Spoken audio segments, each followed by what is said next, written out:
Hello friends, आप सभी का बहुत बहुत स्वागत है हमारे चैनल एचपी नॉलेज फ्री में। दोस्तों जीडीएस यानी ग्रामीण डाक सेवक में फॉर्म भरने वाले सभी ध्यान दें, सभी के लिए एक और अपडेट जारी हो चुका है। अगर आप सोच रहे हैं कि हम दूसरे राज्य में फॉर्म भरें तो दोस्तों आप फॉर्म भर सकते हैं। आप सभी के लिए खुशखबरी है। तो उसके लिए क्या क्या लगेगा, क्या क्या डॉक्यूमेंट लगेगा, क्या क्या नियम है, पूरी जानकारी इस वीडियो में जानने वाले हैं। साथ ही बता दें कौन से स्टेट का कट ऑफ लो जाएगा, कौन से स्टेट का कट ऑफ हाई जाएगा। अगर आपका नंबर कम है ज़्यादा है तो कौन से डिवीजन में आप फॉर्म डाल सकते हैं जिसका मेरिट लिस्ट जो है वो कम जाएगा ज़्यादा जाएगा। तो इस वीडियो को देखने के बाद आपका सारा प्रॉब्लम सॉल्व हो जाएगा। तो चलिए दोस्तों, सबसे पहले हम ये जान लेते हैं कि आप कौन कौन से स्टेट के लिए फॉर्म अप्लाई कर सकते हैं और उसके लिए क्या क्या नियम रखे गए हैं। तो दोस्तों यहाँ पर आप देखेंगे तो यहाँ पर आपको list of local language for GDS engagement यानी कि जितने भी स्टेट में आप फॉर्म अप्लाई कर सकेंगे प्रॉपर जो लिस्ट है वो दोस्तों यहाँ पर आपको देखने को मिल जाएगा। यहाँ पर देख सकेंगे, हमने आपको लिस्ट बता दी है। सो चलिए अब हम पॉइंट पे आते हैं। सो यहाँ पर आप देखेंगे तो यहाँ पर आपको देखने को मिलेगा आंध्र प्रदेश, असम, बिहार, छत्तीसगढ़, दिल्ली, गुजरात, हरियाणा जैसे बहुत सारे स्टेट नाम देखने को मिल जाएगा। मान लीजिए आप छत्तीसगढ़ से हैं और आप चाहते हैं कि मैं मध्य प्रदेश में फॉर्म डालूं, या फिर आप मध्य प्रदेश से हैं और आप चाहते हैं कि आप छत्तीसगढ़ में फॉर्म डालें, या फिर आप जिस भी स्टेट से हैं और आप चाहते हैं कि हम अनदर स्टेट में फॉर्म डालें, तो दोस्तों आप बिल्कुल डाल सकते हैं। लेकिन उसके लिए एक नियम है कि आपको उस स्टेट का लोकल लैंग्वेज आना चाहिए। जैसे कि मान लिया जाए अगर आप छत्तीसगढ़ में फॉर्म अप्लाई करना चाहते हैं तो आपको छत्तीसगढ़ी भाषा आना चाहिए और हिंदी, मान के चलिए छत्तीसगढ़ी प्लस आपको हिंदी, ये जो दो भाषा है वो आपको आना चाहिए, तभी आप जो है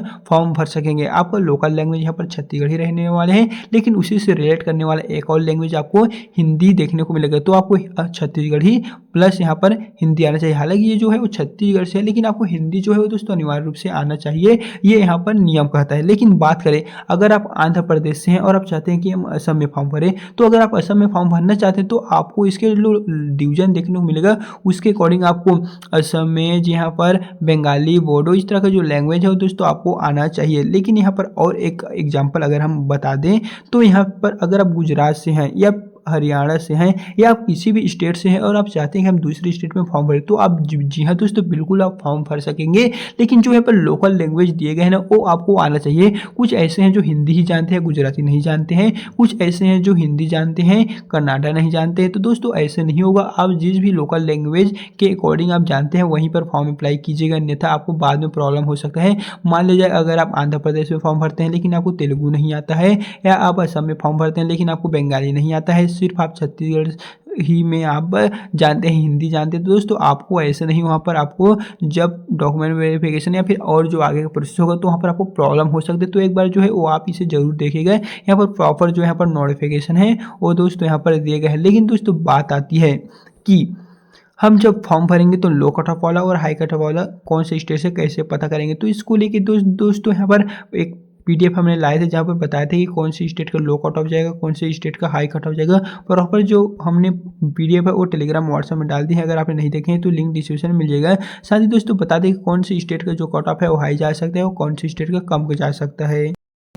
तो दोस्तों हमने जो नोटिफिकेशन अपलोड की है वहाँ से आप देख लीजिए। लेकिन वहाँ पर आपको फॉर्म इस प्रकार से फिलअप करना है कि सबसे पहले तो आपको स्टेट वाइज देखना है कि कौन से स्टेट में सबसे ज़्यादा फॉर्म निकला हुआ है। वहाँ पर आपको सिर्फ पोस्ट देखने को मिलेगा कि इस स्टेट में इतना पोस्ट है, या फिर कहें तो छत्तीसगढ़ में 1155 पोस्ट है, आंध्र प्रदेश में इतना है, गुजरात में इतना है, प्रॉपर आपको देखने को मिलेगा। लेकिन वहाँ पर नहीं मिलेगा कि ST SC OBC और जनरल में इतना है, तो आप उसी को ही आधार मान के चलेगा। आप सबसे पहले देखिए कि कौन से स्टेट में कितना पोस्ट है, फिर आप सभी स्टेट का एक एक इंक्लूडिंग कर लेने के पश्चात आप ये पता कर लीजिए कि पिछले वर्ष 2025 में 2024 में प्रॉपर जो लिस्ट जारी हुआ था उसमें सबसे हाई कट ऑफ कहाँ का गया था और सबसे लो कट ऑफ कहाँ का गया था। एंड आपको पता नहीं है कि 2024 का लिस्ट कैसे निकाले, 2025 का लिस्ट कैसे निकाले, तो आप हमें कमेंट में बता दीजिए। हम आपको प्रॉपर जितने भी ईयर जीडीएस का फॉर्म डलाया होगा, मेरिट लिस्ट आया होगा, उन सभी को प्रॉपर लिस्ट अपलोड करा के प्रस्तुत कर देंगे। सो दोस्तों बात आती है कि हम लिस्ट मिल जाता है हमें, तो आपको सबसे पहले देख लेना है कि कहाँ हाईएस्ट कट ऑफ गया है, कहाँ लोएस्ट कट ऑफ गया हुआ है,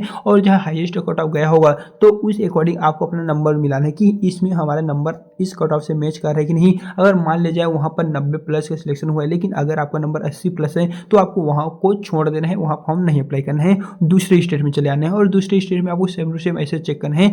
मान लीजिए अगर आपका नंबर 85 प्लस है लेकिन लेकिन एक स्टेट में सिलेक्शन हुआ है 84 प्लस का। तो दोस्तों हाँ, आपको वही फॉर्म अप्लाई करना है, या मान के चलिए आप वहाँ एक चुन लीजिए और दूसरा कोई और स्टेट जो है वो आप अपने अनुसार चुनते जाइएगा। लेकिन दोस्तों ये हम अपने अनुसार कह रहे हैं, आपकी कोई और राय होगा तो वो आप अपने अनुसार ही फॉर्म फिलअप कीजिएगा, क्योंकि सभी का जो अलग अलग डिसीजन रहता है। तो हम अपने अनुसार बता रहे हैं, आपको अपने अनुसार फॉर्म फिलअप करने की, क्योंकि आपका सिलेक्शन आपके अनुसार होगा तो हम वही कहेंगे। लेकिन यहाँ पर भी आपको एक और ऑप्शन देखने को मिलेगा जो है प्रेफरेंस सेलेक्ट करने का। यहाँ पर आपको 3 तरह के जो प्रेफरेंस है वो देखने को मिलेगा। फर्स्ट है बीपीएम का, सेकंड है एबीपीएम का, थर्ड है जीडीएस का। और तीनों के बारे में भी हमने आपको सभी वीडियो में जो है थोड़ा थोड़ा बताते रहते हैं, लेकिन दोस्तों इस वीडियो में हम ज़्यादा नहीं बताएंगे। तो आप अपने अनुसार बीपीएम, एबीपीएम, जीडीएस ये आप पे निर्भर करता है, आप पे डिपेंड करता है कि आप किसको सिलेक्ट, कौन से प्रेफरेंस को फर्स्ट रखिए, कौन से को सेकंड, कौन से को थर्ड है। आप अगर ब्रांच में वर्क करना चाहते हैं तो आप बीपीएम को फर्स्ट में रखिएगा, या आप असिस्टेंट बन के वर्क करना चाहते हैं तो सेकंड वाला एबीपीएम को फर्स्ट में आधार मान के रखिएगा। या फिर अगर आप चाहते हैं कि हम गांव-गांव जाए, शहर-शहर जाए, ग्रामीण डाक सेवक के अंतर्गत जीडीएस के अंडर हम वर्क करें, तो आप जो जीडीएस वाला ऑप्शन है उसे फर्स्ट प्रेफरेंस देख सकते हैं। ये आप पे निर्भर करता है और आप में 10 का जो सर्टिफिकेट है या फिर कहें तो 10 का जो रिजल्ट है वहाँ पर आप कितने नंबर पाए हैं इस पर डिपेंड करते हैं। तो दोस्तों प्रॉपर आपके द्वारा जितने भी क्वेश्चन हमें इंस्टा पे कमेंट में मिले हुए थे उन सभी को प्रॉपर इंक्लूड करके एक वीडियो आपके लिए तैयार किए थे, जिसके बारे में इस वीडियो में हमने आपको कंप्लीटली जानकारी दे दी। और यदि कुछ क्वेश्चन जो है वो रह चुका होगा या फिर आपके मन में कोई सा भी डाउट होगा तो दोस्तों आप हमें बेशक ही कमेंट में बता दीजिए। हम आपके द्वारा जो भी क्वेश्चन पूछे गए होंगे उनका कंप्लीट आंसर जो है वो नेक्स्ट वीडियो में देने का प्रयास करेंगे। सो दोस्तों अगर वीडियो पसंद आए तो वीडियो को लाइक कीजिए। तो चलिए फिर मिलते हैं नेक्स्ट वीडियो के साथ।